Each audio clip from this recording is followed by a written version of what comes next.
Tadjahao ni hao, welcome back to my channel. It's me again, Bugs Kitchenette, and today's video we're going to cook beer braised duck. So let's go. At ito yung ating mga ingredients. Of course, yung main ingredient natin dito is duck. We need here cinnamon bark, star anise, rock sugar, ginger, garlic, bay leaf, and dried chilies. We need here also light soy sauce, dark soy sauce, oyster sauce, and of course, our 1 can of beer. 250 lang pala yung ginamit ko dyan. So, dito na hiwa ko na yung ating duck. Maliliit lang na mga piraso.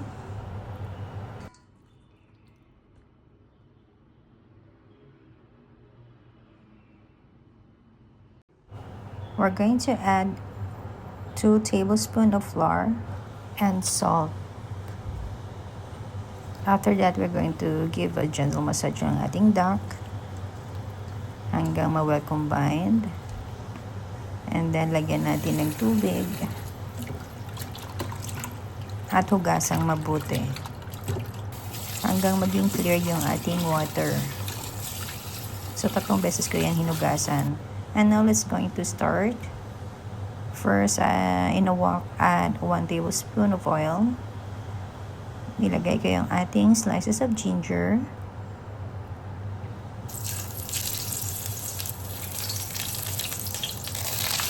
And then, ilagay natin yung ating duck.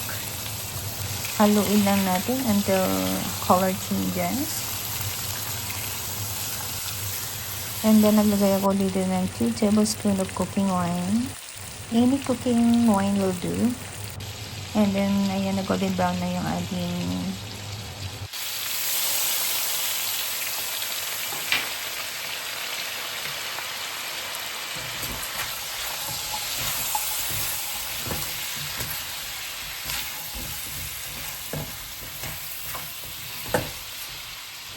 So, naglagay ko dito ng 1 tablespoon of light soy sauce, half tablespoon of dark soy sauce, 1 tablespoon of oyster sauce. Haluin lang natin. By the way, binawasan ko pala yung mantika dyan kasi maraming mantika yung lumabas sa ating duck habang tayo ay nagsi-stir fry.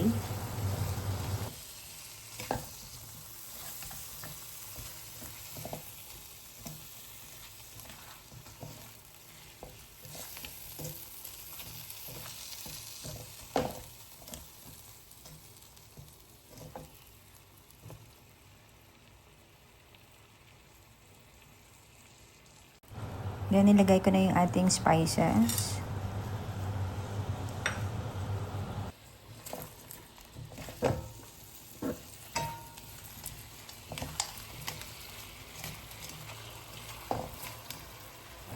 And, i-add natin yung ating beer.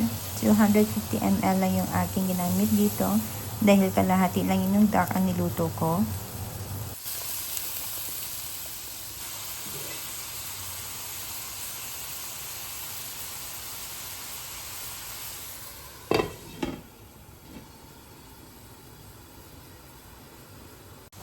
And nag-add ako dito ng half cup of water para hindi masyadong concentrated yung ating braised duck. And then, lutuin natin for 15 minutes.